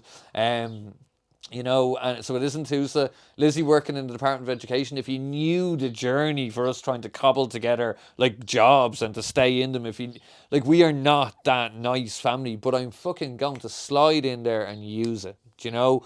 Because we need a house. And one of the things that really disgusts me is that the way we structure society is adversarial and attritional. We are pitted up against the other person from the very beginning. You know, children are in school, and it's like, you know, from very early on when you start school that you're not as good as him or her at this or that. Before you start school, you'll draw pictures, you'll colour in, you'll think you're fast because, you know, your dad let you win the race or whatever. You will just not really see these great holes in your aptitude or ability. But as soon as we start socialising people in Ireland, we started pitting them against each other and measuring them for potential. Oh, not good at maths. Oh, you're not good at this either. You're not really good at that. I don't even know where you're going to work. And when I was working with young people in primary school, I would have seen young people with dreams of, you know, just huge aspirations. I want to be this, that and the other. I don't know if it's the astronaut anymore, but that always kind of comes to mind. I want to be the astronaut. But people with tremendous aspirations. And I've worked with groups of people, so they've gone from primary school up to early adolescence, up to mid-adolescence, and I know them still in adulthood. And I would have seen those aspirations being reduced by the socialisation process, by them being in school and learning like a little bead onto a little scales over and over again. And I remember one person saying to me, I hope to be a hairdresser. I hope I can get an apprenticeship. And I'm not like, you know, this is in no way denigrating a hairdresser or anything like that. What I'm talking about is that before, she was years away from applying for a job. She was still only in mid-adolescence.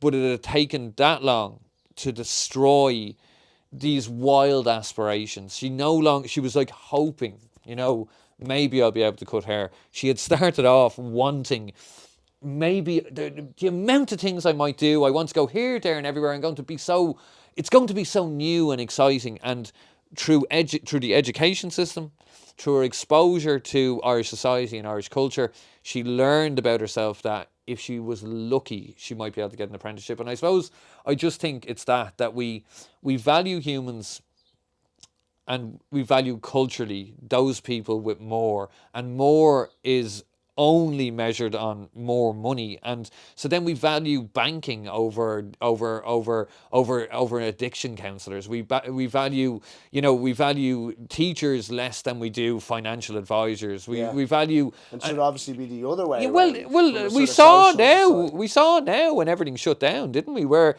Jeremy Corbyn, who's like the most hated man in the Labour Party in England, talked about when England was only still when it just locked down. He was like, where are all the hedge fund managers now? And where are all the financial executives now? The people we seem to need now are nurses, shop assistants, mechanics. This is the thing, but you saw it yourself. Even and that's like, what we need. Get the hump where, you know, Leo Varadkar's telling everyone stay at home, and he's got heroes without capes. You know, and it's just like, well, hold on, mate. And you're telling me how vicious and dangerous this drug is.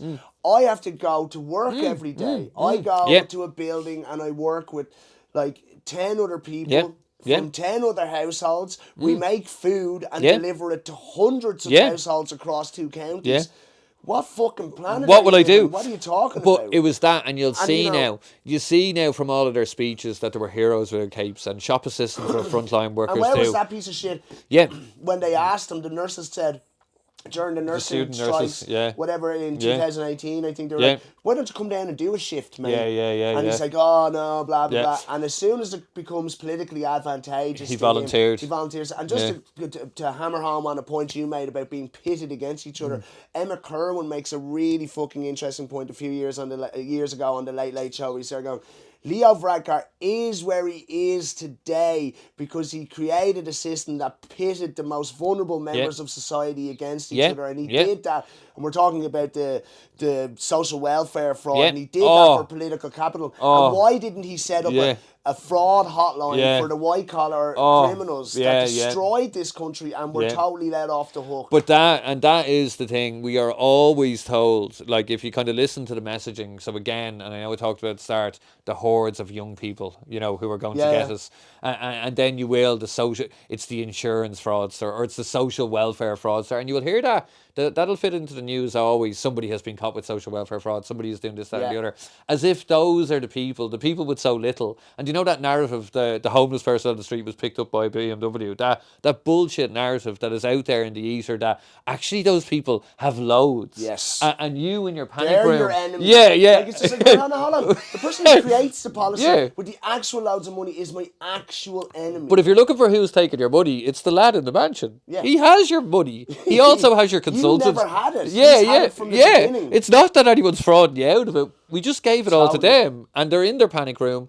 And if they feel a bit nervous because a horde of impoverished young people are coming towards them, they'll go to the cardiac service in the Matter Private. They'll be seen on that very day, and everything will be okay. But we're told, the social welfare fraud people, it's him. Yeah. He's in the Mercedes. He's in that. Do you think if these people, and we know their history and where their loyalties lie when they create policy, do you think they would have a social welfare system if it wasn't advantageous to them? No, Do you know what I mean? yeah, Like, no. What I believe is that's because you hear people giving out about lads on the dole. Oh yeah, yeah. As if works. somebody. That's working for someone. Yeah, yeah. Those people are on a leash. But it's like, but that came in the 80s. That kind of Ronald Reagan in the States was really big for that. He talked about, and we've heard that all through our lives, that idea that, social welfare disincentivizes work. No, it doesn't. It doesn't. Like, And people we are know not that. at home Exactly. with And a we know bare that. minimum thinking, Yeah. this is, I don't have to I'm do living their anything. life. Yeah. They're literally surviving Yeah. through their own depression or whatever it is, or but that- disconnection. But that idea that, there is no part of human history that has demonstrated that our aspiration is to get to a point where we don't have to do anything. People are always doing things. What we have been conditioned to think is that lad on the side of the road, it's his fault, absolutely, it's nobody else's fault. That lad on the dole is just lazy. That lad who's messing in school is just a brat. He's bold. He's not living up to his potential. He's stupid. This lad who's living in the mansion earned it off his own back. And that's the greatest lie, that idea that we live in a meritocracy, that you get out of it what you put into it. Yeah, and I we suppose know it's not true. it's a race, it's And a... we can see that on a local level, even in this town, and we can see that people are, like, the lockdown has been of great advantage to Yeah. people with money. Yeah, yeah. Not without. Yeah, no, yeah. So who became richer, even globally, who became richer? But Jeff even in Be- this country, yeah, I think yeah. that billionaires increased their wealth by Definitely. 3.4 Yeah, billion yeah. in the last year. Always happens, and just... And those same sort of people are telling you, you should be happy you have a job. Yeah, you're very lucky. You know what I mean? You're lucky that you can pay someone else's mortgage and pay this rent. But it's like, I just think life kind of starts off for those children like a 100-meter sprint, Yeah. And you have, and everyone is lined up eyeing each other. And then you have some people there starting off in the best Nikes, and they've had a personal trainer at the side started telling them how to get ready to run, and they're ready to run. And somebody is starting back 2 miles before the starting line with no shoes. They're starving, and they didn't even know it was a race. And then the gun goes off. This lad with his finery gets to the finish line first, and people are like, "Oh, you're so successful! Look, live in a mansion, have all of these things." Yeah. And meanwhile, this person is struggling along, but is keeping going, and you're like, "Look at you!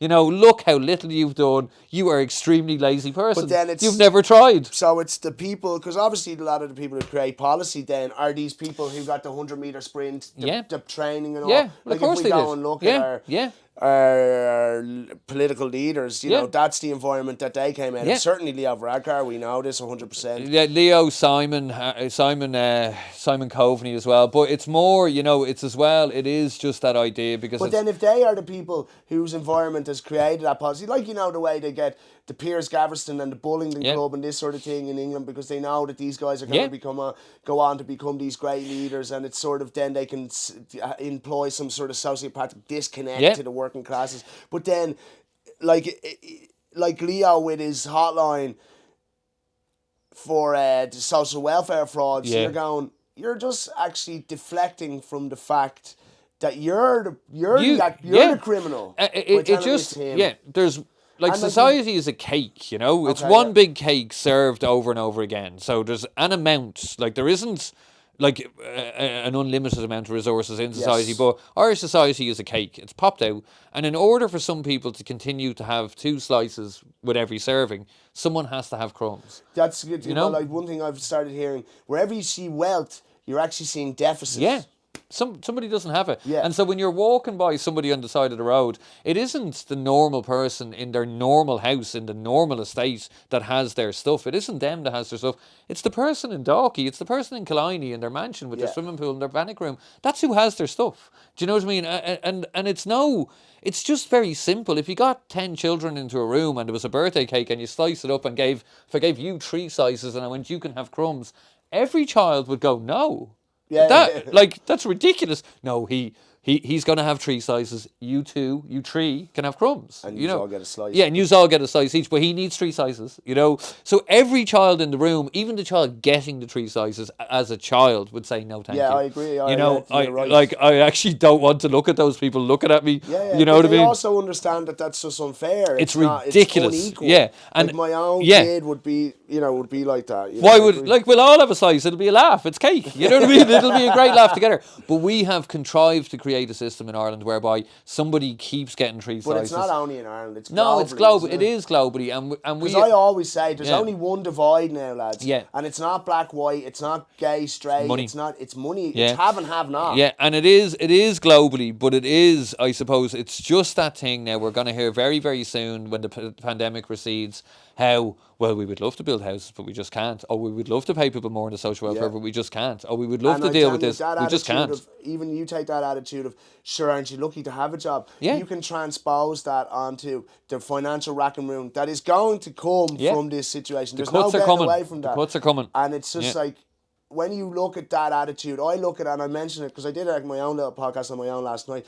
It's almost like a microcosm for who's going to foot the bill for this shit. Because we know that. It's coming. And we've been here. Yeah. Like, you know, Micheál Martin was there in 2008 when they stayed up all night and decided to bail out the banks. And he's going to do the same sort of thing. It's definitely coming, you know, and there's not going to be, you're not going to see a space of evictions in and around Killiney and Dalkey. It's definitely not going to happen. They're all going to be turfed out and we're going to subdivide their mansions into housing for all the people who don't have them. And for somehow, we're not, I guarantee you, we're not going to look at those people and go, how come they have it? We're going to start fucking hacking into each other. Yeah, hacking into each other and cutting services. And the services, as well, when you work in services, you'll see it straight away. I'll see it now in the round of funding this year that comes into the services. And it'll be the social worker not re-employed. So a social worker somewhere in Ireland is right now going on maternity leave or sick leave or retiring. It's not replacing them. You know what I mean? Yeah. So it's not a funding cut. And those resources are too little to begin with. No one can even see them anyway, though. So,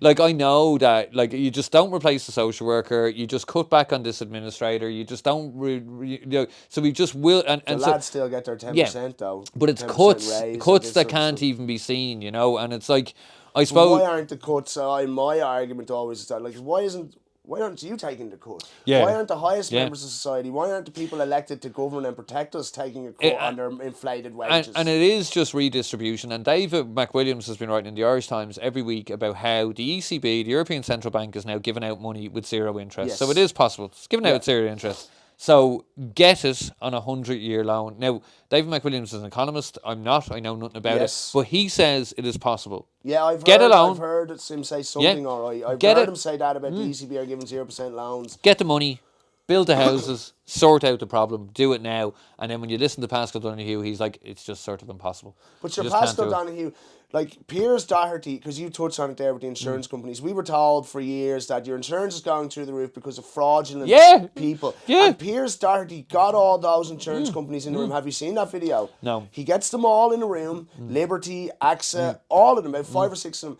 and he said, let's have a look at that fraudulent shit. And he literally goes through their percentages and goes, but how many of those...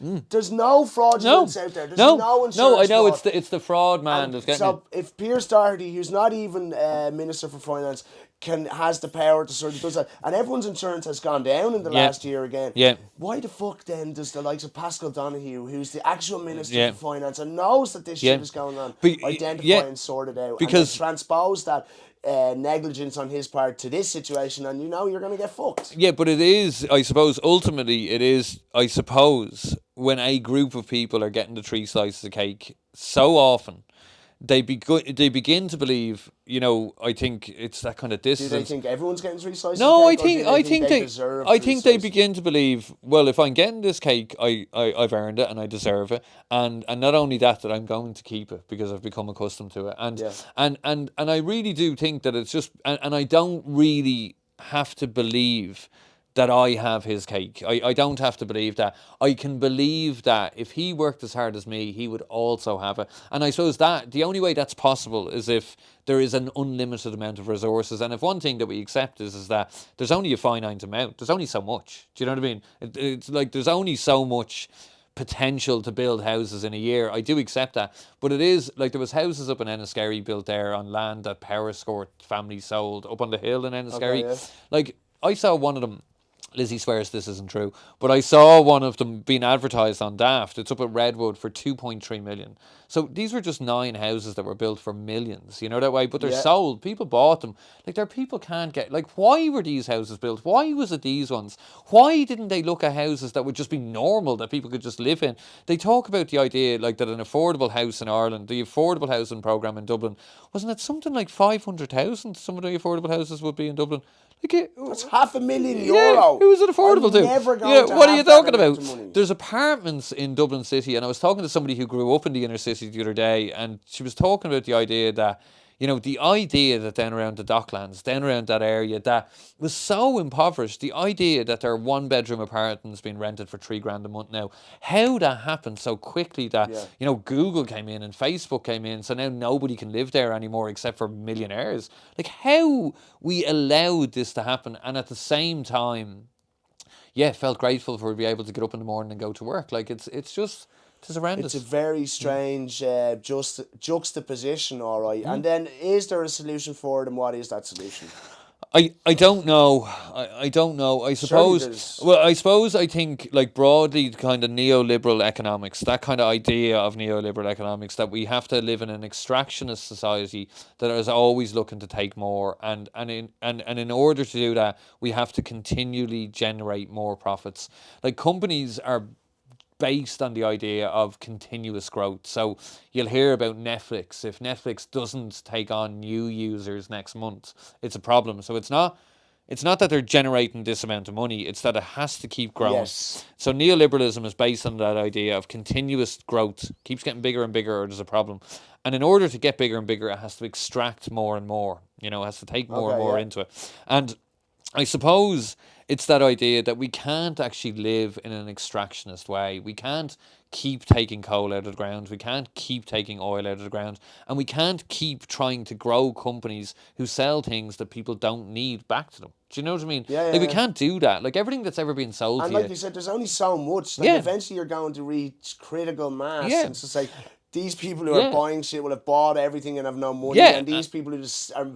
And everything has come from the earth, not to be all sort of, but like, it is like everything you have ever touched has been extracted in some way from the planet and reconstituted to be a new thing. Yeah. So there isn't an unlimited amount. We can't just keep going and getting more to make more cups and runners and tops and things like that. And I suppose how quickly it happened in the 50s and 60s and 70s in Ireland. Happened in 50 years. Yeah, well, if you had runners, you wouldn't be going out to get new runners. Do you know what I mean? Like, people would be like, you have runners, like, you know what I mean, or you have a jumper. Like, why would you be? Well, I'm gonna get a new jumper. I'm gonna get a blue one this time, and I'm gonna get one with shorter sleeves. People would have been like, you have a jumper. You know what I mean?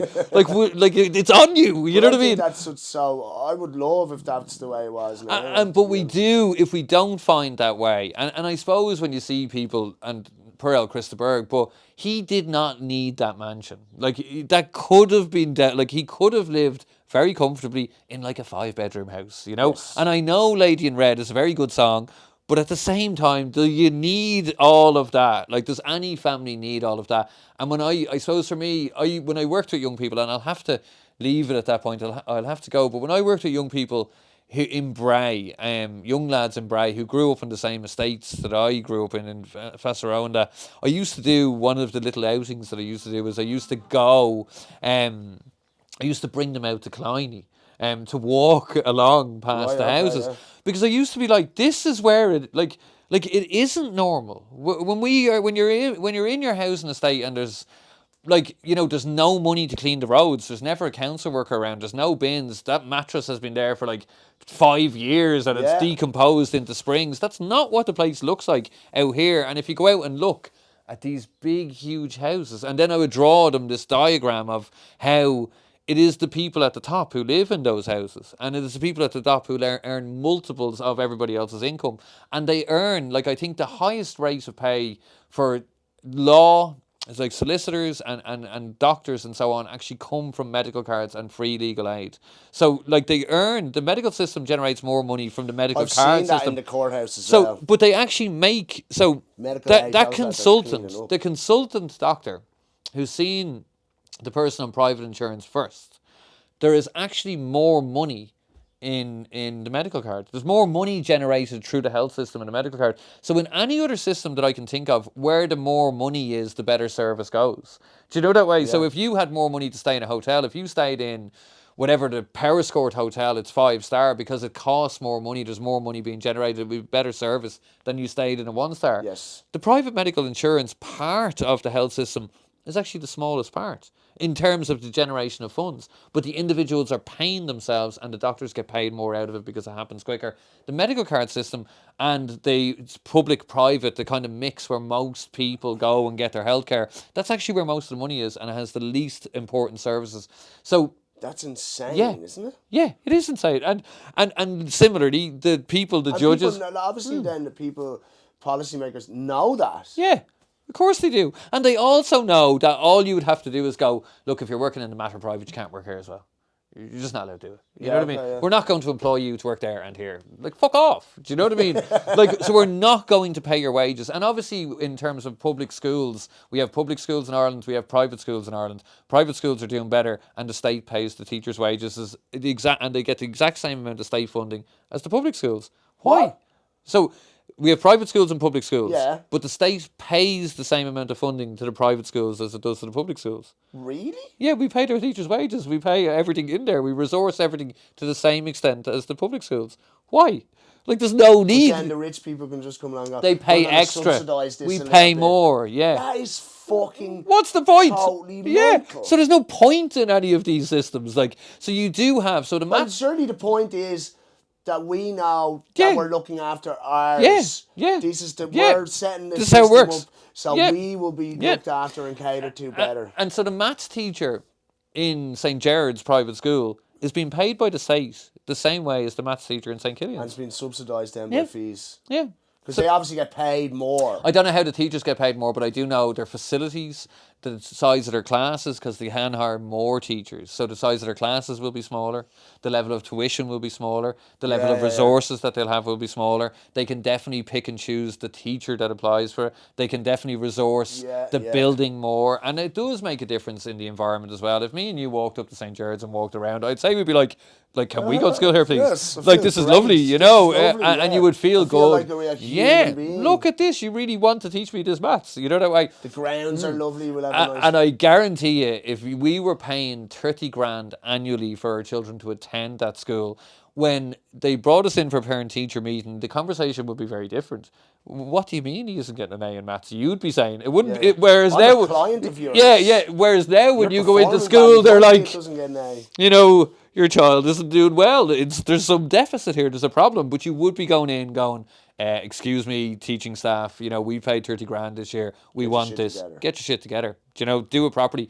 And I would imagine they have the best ways and strategies of early identifying maybe problematic behaviours that are because something happened to the child, not because of who the child is or, you know, they're a bad person. And they will put things in place. I guarantee you, if something bad happens to you in that environment, the right services, the right service provision is got to you quickly. and you're okay. Whether it's psychiatric, psychological, counselling, therapy, or medical, something happens quickly, and you are not as worried. And then when you go home to your mum or your dad, they have no concerns about the ESP at all. So they're able to attend to you, They're and not you necessarily locked drunk. yeah. Well, They well, might be. They might be, but someone else will be. mind you. And what else will happen is that you'll be looking forward to the holiday, the skiing holiday or whatever it is, and you'll have something to look forward to. There's nothing like being alive and not being worried about where you're going to live or where you're going to get food, and looking forward to something as well. Looking forward to something. I think that's the thing that's missing from a lot of people. Yeah. Is the, like, you know, we're sort of in survival mode, and you have somewhere to live, and you do eat, but that's the one thing that I think looking forward to things. Like, not seeing Christmas time as an incredibly difficult burden to deal with. Not seeing somebody's birthday as a problematic thing that you have to find some way to pay for it. Not seeing, you know, every when bill. was born, I had no money. I didn't have a pot to piss in, and actually something happened to me in and around when he was about a year old that even lowered my resources. And that was the most scared I've ever been in my whole entire life. I remember Louis' first birthday, I had €20 in my pocket. I panicked. It was like, this is fucked up. And I suppose, terrifying. Yeah, it is terrifying. And that thing, that idea that, you know, like, living is hard enough. You realise you're going to die. There are health problems. There are tragedies. There are unexpected things. But when you multiply that by, you know, the fear and the real knowledge that if you couldn't pay for things, they will throw you out. You know, you will have nowhere to go, and they will provide you with nothing. Let's go. It's terrible. It's awful that's happened to you now. But how come your man there's eating ribeye steak? And that is the real kind of thing of it. The knowledge that we live in a society whereby so few people, 10,000, can suffer so much through homelessness, and so many of us with so much can do so little for them for so long. Yeah. And we just keep that going. And just let them fall between the 10,000 cracks. people, it could be solved. I'm sure. We're after, like, the things that are solved on Earth, and these people, these children are just so homeless, and we just cannot figure out a way. And if you point out there are vacant housing, vacant lots, like undeveloped land, they're just so complicated. Even now at the moment in Bray Town, they're spending however many tens of thousands on this fucking stupid plaza thing down outside the aquarium there. Build a house. You build a few houses, identify spaces that can be turned into accommodation, realistic accommodation for people. Because you know, the county council has to spend X amount of money every year, and they won't get it next year, and that's why they do things like this. Yeah. And like, not only are you fucking destroying the road down there, and it's a pain in the arse to drive down or whatever, it's like, this isn't actually fucking needed. No, and it's like, I suppose that, you know, it is, like, you know, it is solvable. It can, but not only is it solvable, it was solvable 8 years ago when it was much less bad. Do you know what I mean? And still, it was like, oh, Jesus, we just can't do anything about it. And I know the housing isn't the only problem in Ireland, but it's that idea that, like, so little will is brought to bear on solving a problem that is so small but so detrimental to the people who experience it. So people who are living with their children in one room in emergency accommodation in a hotel, especially in the last year, that must be or less, that you know. Terrible. And what happens when you're in those settings as well is that you could be told you're in the Maldron Hotel for 2 nights. You could be there for the 2 nights, and then they could come in the next morning and go, there's nowhere now for you. You'll have to ring DCC and see if you can get somewhere else. Then you can spend a day ringing DCC, and they might try and put you on somewhere else, and they might finally get you. That'd kill you. And you will do this every 5 days, every 8 days, every 7 days. Maybe you'll get 2 months in a hotel. Maybe you'll get 3. Maybe it'll be gone then after that. And you will do this for the entire time, while ringing the city council all the time, asking, is there any chance that there's a house? And then they do this thing, this refusal thing. So they will bring you out to houses and offer them to you. And if you refuse, you get put to the bottom of the list. So I think you get 2 refusals or 3 refusals. But they'll bring you out to houses that they know nobody, what about here? And you're just like, what? Like, hang on a minute. You know what I mean? There are some places where it's hard to live, even if you're from there. There are some places that's very hard to arrive into and just suddenly be put up the back of. So there are some houses in places where you'd want to be from there. Do you know that way? But even it's like, why can't I want to live in the place I'm from anyway? Yeah, can I That not live mightn't near be my important social to support certain structure? people, but it's important actually to me. Yeah. I want to live Yeah. in the place I grew up. Yeah. I want to have that connection Yeah. to my environment. My ma's there. The master, Yeah. and like that's not necessarily important to everyone else. But the idea is just like, you know, we've got this fucking derelict gaff basically down in Leitrim or Yeah. something. Would you like to live in Leitrim? No, Yeah. of No, course thanks. I wouldn't. All you'll have to do is get a mortgage. You can get a mortgage in Cavan, and you'll just have to drive an hour and a half to get to work in the morning because all the jobs we put them here. Do you know that way? Like, why would they do that? And you know, and by the way, I'm on 200 G's a year. Just sitting in the middle of Just the so city you know. centre. Yeah. You can't have it. Listen, we didn't really touch on. We were going to talk about toxic masculinity. We didn't really touch on it. We No, we probably didn't. strayed out of even toxic behaviours, but We did. a really interesting and enjoyable conversation, nonetheless. For me, I hope. The Yeah, same yeah, thing you said um, for yourself. Yeah, thanks very much. I really, it is really interesting. It's a really interesting thing you're doing. Yeah. Right. Yeah, thanks very much. Thank you, sir. Yeah, thanks you. All right, Yeah, cool. yeah, cool.